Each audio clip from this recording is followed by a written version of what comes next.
So even though that x-axis is shifting a little bit, the x-axis is the one, what we approximate as x-axis, is the one that ends up providing the restoring force. So f of gx is how we compute it. Yes, it did. No. Okay.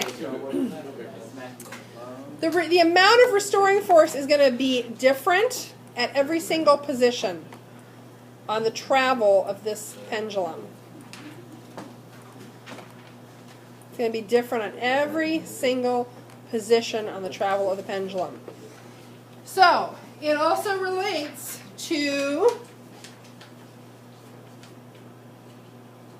we can connect the acceleration, the force, the velocity. So at maximum displacement on this pendulum, what things are at a maximum here? Right here. Potential energy due to gravity. That's one. What else? Is velocity at max? That's at 0. So what else is at a max? Restoring force is at a max here. In the moment, if I let this thing go into motion, at the moment after the velocity zeros and it stops, the acceleration is at a max. At the bottom of the swing, highest velocity, 0 acceleration for a moment, force is 0. Okay? So I want you to be able, for any point in the swing of a pendulum, highest acceleration in the middle. Oh, I'm sorry, 0 acceleration in the middle. Sorry, yeah, highest acceleration is at the end. Yeah, 0 acceleration in the middle because restoring force is 0. Now, is highest acceleration right after it changes direction? Yes. Yes. Because that's where we have the biggest change in velocity. Okay, and we can also look at displacement, velocity, and force. So this is kind of that thing I described for you where kinetic and potential energy trade places repeatedly. This just shows it for one cycle. But out here at the end, at the maximum deformation or the maximum displacement of the pendulum, we've got maximum potential energy, minimum kinetic. At the bottom of the swing, we have minimum potential, maximum kinetic. Okay? So they just trade places, and if we let this go forever and ever, then they would keep trading places forever and ever. Now, you did in your lab. Yes, sir? So, like the thing you do would that work in a frictionless vacuum? In a frictionless vacuum, yes. It would still work? It would still work. He'd get kissed, though, on the nose by the bob, by the pendulum bob. So we can pull that pendulum out to the tip of Caleb's nose, let it go, and we know that it's going to, intellectually we know that it's going to return where? To a slightly lower position. Due to what? Due to a little bit of air resistance. Each swing is going to be a little bit lower. Pardon? Yeah. If we do that in a frictionless vacuum, where's it going to return to? The exact same position. So he's going to get the tip of his nose touched. In our real world, it misses him by, a millimeter because each swing is a little bit lower.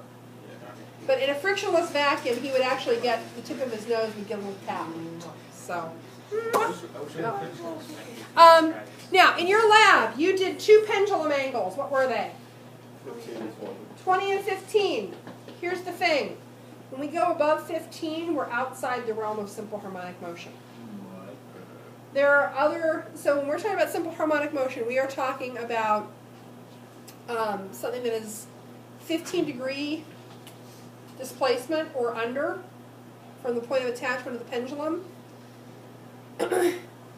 Because the definition of simple harmonic motion is that the restoring force is directly proportional to the displacement. Once we get above 15 degrees, it's not a complete direct proportion. It's close. For our purposes, it's probably good enough. If you're swinging something at 20 degrees, you're not going to notice under our conditions the deviations from simple harmonic motion, but they're there. Okay? You're not astute enough, you don't have good enough instruments to capture those deviations. But by definition, it's no longer simple harmonic motion. Okay, now when we look at pendulum motion, we look at it just like a sine wave. The amplitude is the portion of an arc that the pendulum describes versus being the height of the crest from equilibrium position. Yeah. And equilibrium position is just the bottom of the swing versus being that sort of baseline in the middle of the crest and trough. Okay. Period and frequency. So, period is the time that it takes to complete one cycle of motion. What is the period of Earth's revolution? 24 hours is the period it takes to complete one cycle of motion. What is the period of Earth's rotation about the sun? 365 days. Pardon? Plus point, yeah, plus a little bit of loose pocket change. 0.257301, whatever. Yeah. So we can look at the period for anything. The amount of time it takes to complete one cycle of motion. Frequency is the number of cycles per unit time. So what is the frequency? So the frequency of Earth's rotation would be one. Let's see. 1 per year. We could look at that in a per seconds thing, but it would get pretty silly. Frequency is measured in hertz. We're going to talk about that a lot. Hertz,